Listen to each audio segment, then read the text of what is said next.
النبي عليه الصلاة والسلام had 313 soldiers, while the disbelievers had 1,300. Where's the balance? Abu Bakr radiyallahu ta'ala anhu. Then it was Umar ibn al-Khattab radiyallahu ta'ala anhu to get up. Oh Muhammad, yeah, we are behind you. So Sa'd ibn Mu'adh, the leader and the chief of the people of Ansar, and by Allah, if we go through the ocean, we will be behind you. Then the Prophet Muhammad sallallahu alayhi wa sallam comes out of his tent, looks in the heavens, and he says, Allahu Akbar! Jibreel, with wisdom and angels ascending down, this is what the believers.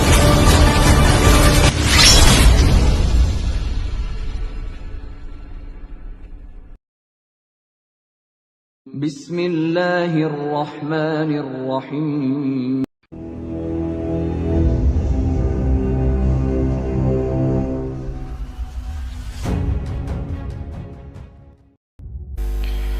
Kisah Nabi Sulaiman dan cincin beliau. Diceritakan oleh Wahab bin Munabbih,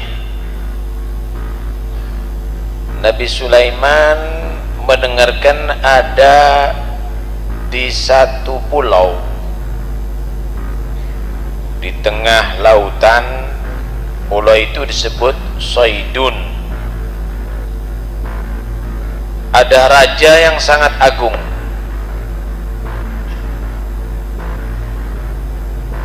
dan manusia jarang yang sampai ke pulau tadi itu.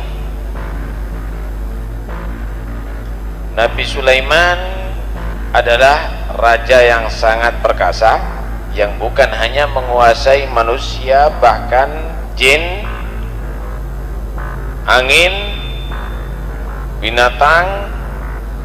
Maka Nabi Sulaiman memerintahkan dengan bala tentaranya diangkat oleh angin,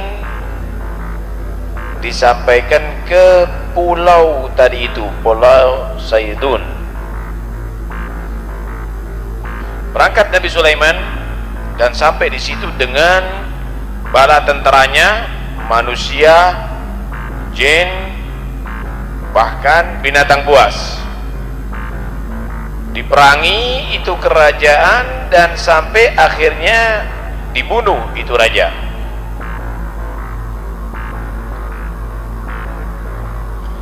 Setelah dibunuh, maka segala yang ada di sana menjadi tawanan Nabi Sulaiman. Termasuk di antara tawanannya adalah putri daripada raja tadi itu, putri si raja.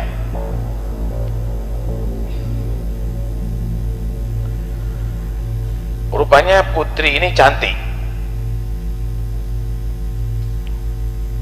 Nabi Sulaiman tertarik, maka diajak putri dari itu masuk Islam, dan akhirnya masuk Islam itu putri.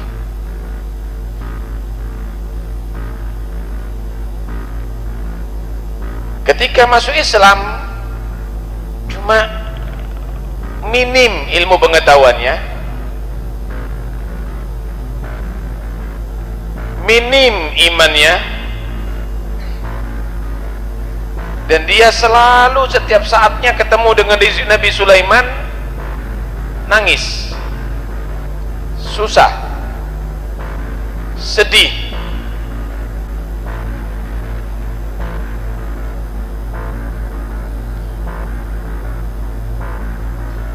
Kemudian si perempuan ini nampak selalu sedih, selalu menangis, dan Nabi Sulaiman sangat cinta dengan ini perempuan. Nabi Sulaiman menegur, kenapa kamu ini? Kenapa kamu itu menangis? Apa yang menimpa kamu ini? Kurang apa kamu? Tinggal di istana, disediakan segala keperluan kamu. Kata si perempuan ini, aku kehilangan ayahku. Duh, kamu mendapatkan kerajaan yang lebih besar daripada kerajaan ayahmu. Benar, tapi aku selalu kalau ingat ayahku sedih, kata dia, karena aku ini sangat cinta dengan ayahku. Tolonglah wahai suamiku, buat aku patung ayahku ada di rumah sini, untuk aku mengingat setiap saatnya, untuk melebur, menghibur hatiku yang sedih, yang susah jika aku mengingatnya. Akhirnya Nabi Sulaiman merintahkan setan untuk membuat, Nabi Sulaiman itu setan pun takluk dalam kerajaannya, untuk membuat patung yang mirip dengan ayahnya atau yang serupa dengan ayahnya, dibuatkan. Beneran itu patung dirawat, setiap hari diganti baju pakai oleh si anak tadi itu.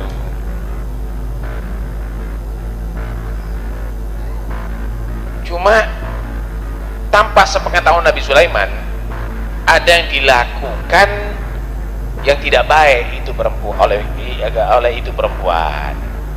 Jadi setiap pagi dan sore kalau nggak ada Nabi Sulaiman keluar, dia melakukan sujud kepada itu patung bersama pembantu-pembantunya, bersama budak-budaknya, tanpa diketahui oleh Nabi Sulaiman. Dan itu terjadi sampai 40 hari. Akhirnya Nabi Sulaiman itu punya orang khusus, orang soleh yang kemarin tadi itu, Asif bin Barkhiyah, yang Allah berikan ilmu yang sampai mengetahui sirru Ismillahil A'zam, rahasia Ismullahil A'zam. Kemarin sudah diterangkan, siapa orang yang mengetahui rahasia Ismullahil A'zam, maka doanya diijabahi oleh Allah Subhanahu wa ta'ala. Orang ini menjadi orang khusus Nabi Sulaiman. Kapanpun ketemu dengan Nabi Sulaiman akan diterima. Kemudian si Asif bin Barkhiyah ini menegur Nabi Sulaiman, Nabi Allah, ya Nabi Allah, aku merasakan ada selain Allah disembah di rumahmu. Hah? Di rumahku, kata dia. Iya, selain Allah disembah di rumahku. Iya. Inna lillahi wa inna raji'un, kata Nabi. Ini musibah ini. Siapa yang melakukan? Istri kamu mengajak budak-budaknya sujud kepada patung ayahnya yang kamu buat untuk menghibur hatinya, untuk melebur kesedihan hatinya ketika mengingat ayahnya. Langsung Nabi Sulaiman datang ke rumah, pecah itu patung, dihancurkan itu patung. Jengkel betul Nabi Sulaiman. Maka Nabi Sulaiman meminta satu pakaian khusus, ada dikatakan thiyabul dhahirah, itu pakaian yang dibuat oleh, yang ditenun oleh para gadis, yang dijahit oleh para gadis. Alhasil gadis-gadis bahkan yang belum balik, pakaian khusus itu. Nabi Sulaiman minta, sini, aku minta pakaian itu. Udah keluar Nabi Sulaiman mengembara dari padang pasir, ingin menangkan jiwa, munajat kepada Allah. Dia beber di situ sejadahnya, dia bersujud kepada Allah Subhanahu wa ta'ala, menangis kepada Allah, istighfar kepada Allah dari apa yang terjadi ada di rumahnya. Demikianlah Nabi Sulaiman setiap harinya itu yang ia lakukan. Kemudian malam hari dia pulang, kemudian pagi hari terus begitu. Nabi Sulaiman betul-betul merasa Nabi Sulaiman tadi itu sedih dengan kejadian itu. Satu saat Nabi Sulaiman itu punya cincin, rahasia kerajaannya, kekuasaannya ada di cincin tadi itu. Cincin ini kalau Nabi Sulaiman masuk ke kamar mandi untuk membuang hajat, dititipkan dengan seseorang yang disebut Al-Aminah, Aminah namanya, dan dia adalah orang perempuan amanat yang memegang amanatnya Nabi Sulaiman. Cincin itu dititipkan sama dia. Atau jika Nabi Sulaiman mendatangi istrinya, cincin itu dititipkan sama dia. Perempuan ini menjaga, tidak mau menyerahkan kecuali kepada Nabi Sulaiman. Karena ada satu kejadian pensyirikan, kekufuran, kemaksiatan yang besar di rumah Nabi Sulaiman, setan bisa berupaya untuk mengkelabui di situ. Ketika cincin Nabi Sulaiman tercopot dan di tangan si Aminah tadi itu, Nabi Sulaiman masuk dalam kamar mandi, setan membentuk diri menyerupai Nabi Sulaiman. Kemudian setan tadi itu mendekat kepada si Aminah. Mana cincinnya? Cincinku ini dikasih, dipakai. Ketika dipakai cincin tadi itu oleh si setan, semua hormat. Binatang-binatang hormat, jin-jin hormat, manusia semuanya hormat, dan dia duduk ada di singgasana Nabi Sulaiman. Nabi Sulaiman keluar dari kamar mandi, bentuknya udah lain, cincin dipakai orang lain sama si setan tadi itu. Ada menyatakan nama setan itu Sokher, bentuknya lain, datang kepada Aminah tadi itu si Nabi Sulaiman. Mana cincinku? Siapa kamu? Nggak tahu. Sulaiman apa? Ente ngaku-ngaku aja. Itu Sulaiman duduk ada di kursi, udah diambil cincinnya. Maka sadar Sulaiman, waduh, ini berarti aku mendapatkan pelajaran dari Tuhan ini. Ini gara-gara ada kesyirikan yang masuk dalam rumahku ini, ada kemaksiatan besar yang masuk dalam rumahku. Maka setiap Nabi Sulaiman mengenalkan diri kepada orang, Nabi Sulaiman semua tertawa. Ini orang stres ngaku Sulaiman katanya. Bertamu kepada orang untuk minta makan ditolak. Akhirnya Nabi Sulaiman sampai ada di pantai bekerja ngangkat ikan,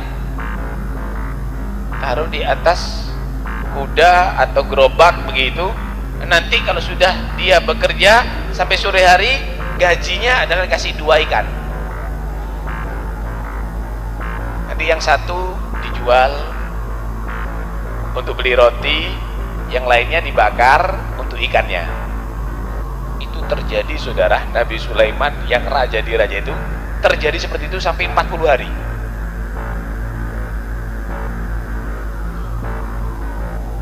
Si Asif bin Barkhiyah merasa, ini kok nggak sama hukumnya raja yang sekarang ini. Ini jelas bukan Nabiullah ini, aduullah, ini musuh Allah ini. Langsung si Asif bin Barkhiyah mengumpulkan orang dekat Nabi Sulaiman tadi itu, orang soleh tadi itu, ngumpulkan petinggi-petinggi negara saat itu, menyatakan, kamu perhatikan, hukum yang dilaksanakan ini hukumnya Nabi Daud, atau yang dilaksanakan ini bertentangan dengan hukumnya Nabi Daud. Bertentangan, kata dia. Yakin ini adalah setan. Maka Asif bin Barkhiyah mengadakan satu gerakan, dan setan tadi itu benar terbang, kemudian dibuang itu cincin ke lautan. Nabi Sulaiman tetap bekerja seperti kuli tadi itu. Akhirnya cincin tadi itu dimakan ikan yang besar. Ikannya kena jaring. Nabi Sulaiman kerja ngangkati ikan tadi itu, bakul ngangkati ikan. Terakhir Nabi Sulaiman dikasih 2 ikan, termasuk ikan yang makan cincin tadi itu. Paham ya? Udah, yang satu dijual, dapat roti seperti biasa. Yang kedua mau dipanggang, mau dibakar sama Nabi Sulaiman. Dirobek perutnya, isi perutnya mau dibuang. Nggak tahu ya ada cincinnya. Loh, cincin itu kata. Dipakai lagi sama Nabi Sulaiman, berubah Nabi Sulaiman. Langsung berwibawa, semua orang hormat. Binatang-binatang hormat, jin hormat, semuanya hormat. Maka Nabi Sulaiman bersujud kepada Allah, syukur kepada Allah, kembali kepada istana, semuanya hormat kepada Nabi Sulaiman. Ini Nabi Sulaiman datang katanya. Duduk di atas sangganya sambil menyatakan, Rabbi habli mulkan la yanbaghi li ahadin min ba'di. Ya Allah, berilah aku kerajaan yang tidak Engkau berikan kepada seorang pun setelah aku. Kejadian ini disebutkan oleh Allah Subhanahu wa taala dalam surat Shad. Walaqad fatanna Sulaiman, benar-benar aku telah uji Nabi Sulaiman dengan aku cabut kerajaannya karena dia kawin dengan seorang perempuan yang ia cintainya, dan itu perempuan adalah penyembah berhala di rumah Nabi Sulaiman tanpa diketahui olehnya. Allah cabut dengan cincin tadi itu, diraih oleh syaitan, dan saat itu Nabi Sulaiman masuk ke kamar mandi. Cincin tadi itu diberikan kepada si Aminah dan akhirnya diraih oleh si syaitan tadi itu. Akhirnya wa alqaina ala kursiyi jasada, aku Allah Subhanahu wa taala menjadikan di atas kursinya Nabi Sulaiman, singgasana kursi kerajaan Nabi Sulaiman, jasada, yaitu jin yang bernama Sokhar, syaitan, jin setan. Ada menyatakan yang lainnya, nanti ada riwayat yang lainnya, duduk di atas itu kursi yang menyerupa wajahnya dengan Nabi Sulaiman. Dan Nabi Sulaiman berubah wajahnya, keadaannya, dan ditinggal oleh masyarakatnya. Tapi itu makna. Kemudian Nabi Sulaiman kembali dapat meraih setelah 40 hari cincinnya diberikan oleh Allah Subhanahu wa taala dan menjadi raja di raja sebagaimana semula, duduk di atas kursinya, kursi kerajaannya kembali. Dan Nabi Sulaiman menyatakan, Rabbi ighfirli, ya Allah ampunilah aku, wahabli mulkan, dan berilah aku kerajaan la yanbaghi li ahadin min ba'di, yang tidak sepatutnya kerajaan itu dapat dikuasai oleh yang selain aku, ya Allah. Jangan sampai diraih oleh jin lagi setelah ini, ya Allah. Fa innaka antal wahhab, maka sesungguhnya engkau adalah Tuhan yang maha memberikan. Itu versi cerita itu menyatakan bahwa yang dimaksud jasadan itu adalah jin setan. Tapi ada lagi yang menyatakan bahwa itu bukan jin setan. Diriwayatkan dalam Bukhari dari hadis Abu Hurairah bahwa Rasulullah SAW bersabda, Nabi Sulaiman itu pernah berkata demikian, la atufanna al-lailata ala tis'ina imra'ah, wa fi riwayah ala mi'a imra'ah, kulluhunna ya'ti bi faris yujahid fi sabilillah. Malam ini aku akan keliling terhadap 90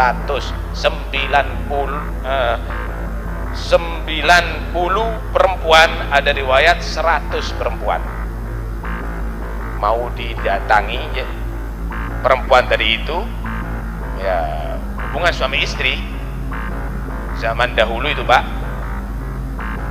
zaman dahulu itu tidak ada batas kawin. 100.000 nggak ada masalah. Syariatnya Nabi Isa tidak boleh kawin kecuali satu. Syariatnya Nabi Muhammad tengah-tengah, boleh kawin lebih dari satu tapi tidak boleh lebih dari 4. Tak boleh terlalu banyak seperti dulu. Jadi syariatnya kita ini tengah-tengah sebetulnya, ummatan wasata, tengah-tengah. Nah, waktu itu Nabi Sulaiman mempunyai banyak istri. Malam ini aku akan datangi 100. Ada riwayat 90. Dan aku, setiap yang aku datangi akan mempunyai anak yang dia akan siap membela agama Allah di atas kudanya. Ini menjadi pasukan perang. Tidak mengucapkan insya Allah. Ada yang menegur, "Qul insya Allah," katakan insya Allah Sulaiman. Lupa Nabi Sulaiman, lupa ya, bukan sengaja. Maka semua tidak hamil kecuali satu, itu pun lahirnya separuh, cacat. Nah, yang lahir separuh ini kata sebagian ulama menyatakan itu yang meraih cincinnya Nabi Sulaiman dan akhirnya Nabi Sulaiman dicabut kerajaannya. Nah, ada yang menyatakan begitu.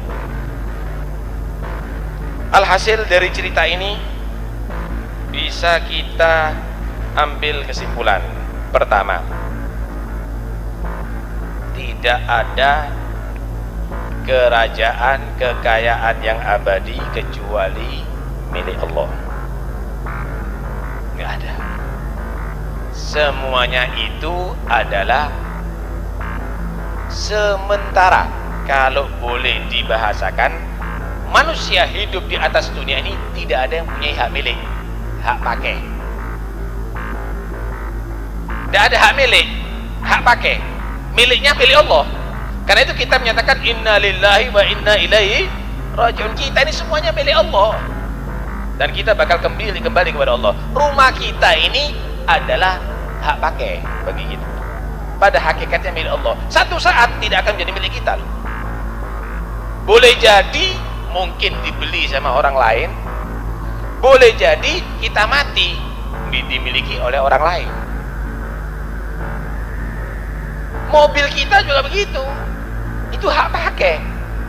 Boleh jadi nanti dirampas dimiliki orang lain, atau kita mati menjadi milik orang lain. Alhasil semuanya yang ada pada diri kita ini adalah pada hakikatnya bukan hak milik tapi hak pakai. Hak pakai, silakan Anda pakai, tapi satu saat akan dicabut dari Anda. Nabi Sulaiman telah terbukti kerajaan yang begitu hebat, yang begitu luar biasa, tetapi ternyata bisa dicabut oleh Allah. Dicabutnya ngedrop lagi, bukan jadi raja kemudian menjadi wakil raja, turunnya langsung jadi kuli. Anda bisa bayangkan. Dan itu Nabi, saudara.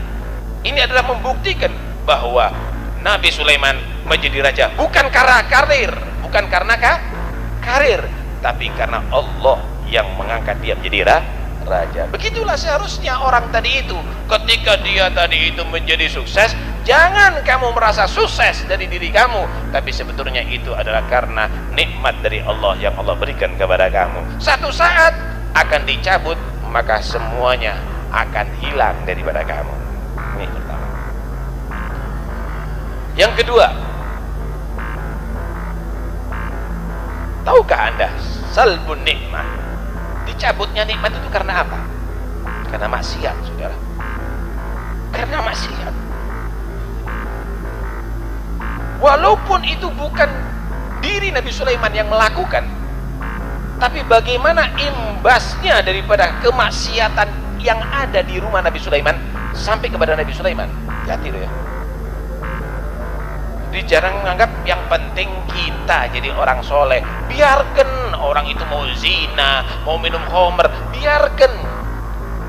Yang penting kita menjadi orang yang baik. Jangan peduli dengan yang lainnya. Hati-hati.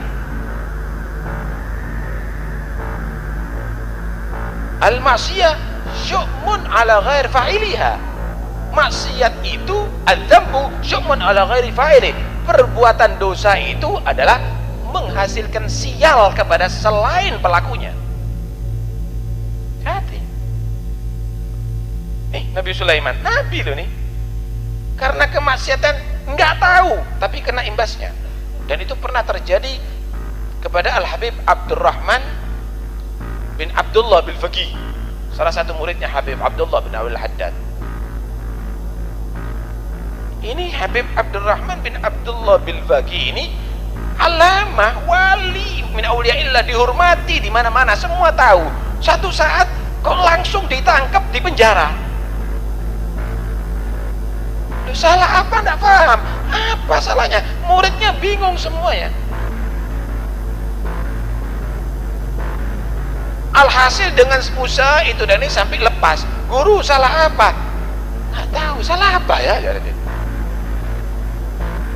Diteliti saudara, dirinya diteliti, nggak salah, nggak ada maksiat yang melakukan, istrinya enggak, keluarganya nggak ada, nggak taunya pelayannya saat itu nggak sholat, pelayannya saat itu nggak sholat, dia nggak tahu, akhirnya mendapatkan musibah, bala. Hati-hati loh, apalagi kita masih ustadz kampungan, kadang-kadang membiarkan orang nggak sholat di tempatnya kita, di pondoknya kita, kena bala, kamu melebu penjara kon, masih ustadz melebu penjara kon. Hati-hati, jangan sampai kita kompromi dengan kemaksiatan terjadi. Kemudian coba Anda lihat, gambar itu pengaruh ya. Ini gambarnya orang tuanya yang kafir ditaruh di tempatnya, akhirnya mengajak kepada kekufuran. Ya, foto nih penyanyi kafir, hati-hati loh ya, itu berpengaruh loh sama anak kamu. Fotonya pemain sepak bola yang kafir dipajang, hati-hati loh, itu bisa berpengaruh sama anak kamu, cinta sama mereka, yang bisa menarik anak kamu bisa kafir loh nanti. Jangan dianggap gak berpengaruh ini. Gambar itu berpengaruh saudara. Ini kan jadi kafir menyembah berhala itu karena gambar itu kan, seperti orang tuanya. Demikian juga fotonya orang soleh, gak apa-apa kamu pajang, itu akan pengaruhi kamu untuk bisa jadi orang soleh. Hati-hati ya. Jadi fotonya orang fasik, ngelihat orang fasik itu Pak, bisa membuat kamu fasik. Membuat orang kafir itu akan membuat kamu cinta kepada dia dan akan bisa mengantarkan kepada kekufuran. Anak-anakmu juga begitu, dia jaga. Karena itu pulang nanti dilihat, ini gambarnya siapa begini? Gondrong ini, nggak bawa gitar nih, grek. Oh, itu. Ini bahaya nih. Ini bisa membuat anak kita akhirnya membuka aurat seperti ini, mabuk seperti ini, ganjaan seperti ini, zina seperti ini. Buang semuanya, jangan sampai ada di rumah kita.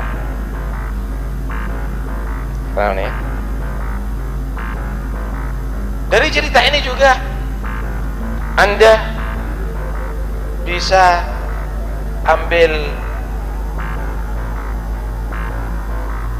intisari, manfaat dia. Jangan kamu tadi itu terlalu cinta.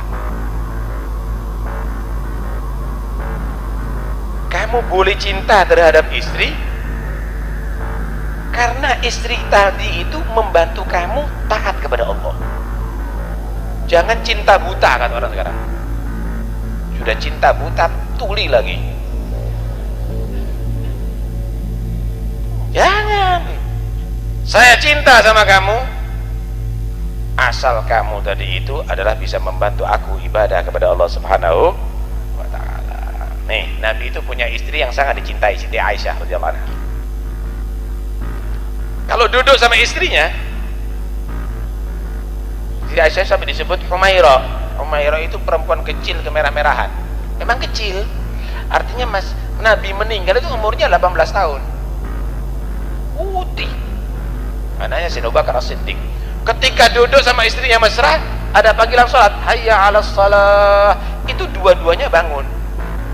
Seperti nggak tahu istri, nggak tahu suami, bangun siap-siap sholat. Ini istrinya Suwaidah, bukan Humairah. Hayya 'alas shalah, mesra lagi. Kadang-kadang tinggalkan sholat.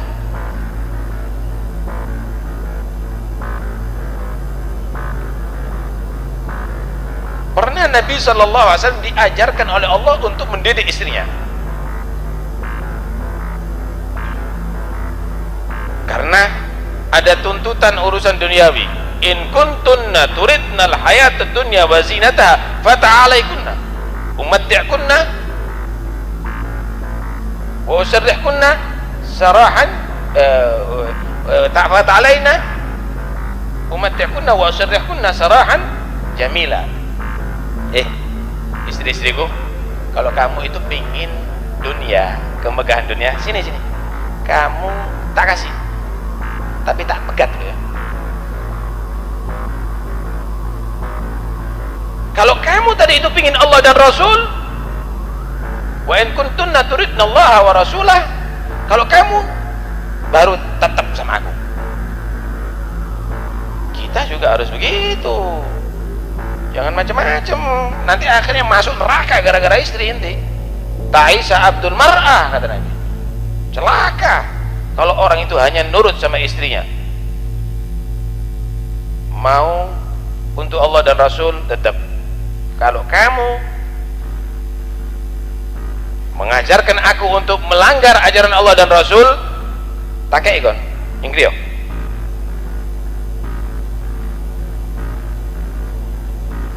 Sarahan jamila, tapi dengan cara yang baik. Jangan nanti mendapatkan hal yang demikian ini mau semaunya sendiri sama istri, jangan. Kalau mereka tadi itu sudah taat patuh, wala tabghu alaihinna sabila, jangan cari-cari. Jangan cari-cari kamu tadi itu untuk supaya memojokkan si istri-istri kamu tadi itu. Baik. Dari cerita ini juga, ini panjang ini banyak sebenarnya manfaatnya ini. Hati-hati dengan pengaruh jin. Hati-hati ya. Jangan kalau Anda tadi itu seneng dolenan jin, main-main jin, nanti satu saat akan menfitnah kamu. Bisa menyerupa terhadap dengan wajahnya dan akhirnya menjadikan fitnah, menjadikan satu musibah. Kadang-kadang begitu. Lebih baik jadilah orang yang khidmat sama Allah, yang tidak ada tendensi ingin dikhidmati oleh makhluk Allah. Lah kalau memang ada jin satu saat nanti punya rencana jahat, kita yang bingung, kita nggak bisa menyerupa. Kalau mereka bisa menyerupa.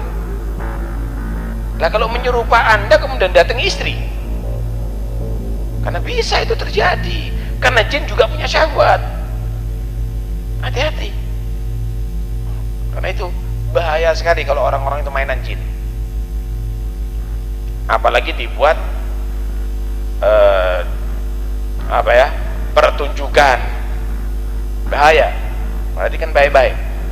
Yang dikatakan bahwa orang itu mempermainkan jin, minta tolong dengan jin, walaupun dengan bacaan-bacaan, itu hukumnya sihir.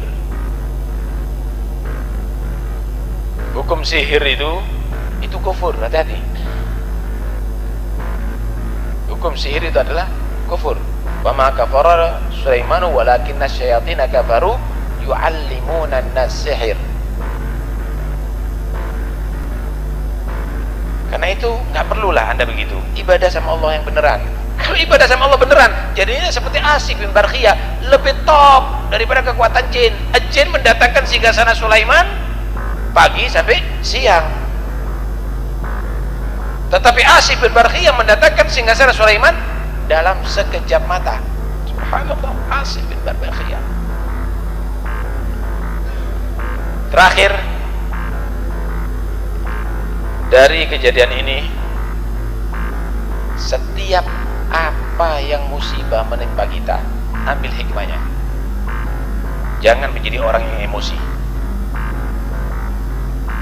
Dengarkan, Nabi Sulaiman, ketika Nabi Sulaiman dicabut, yang asalnya raja yang dilayani menjadi pelayan, jadi kuli, dan dijadikan raja lagi, dendam Nabi Sulaiman. Enggak, dia koreksi dirinya.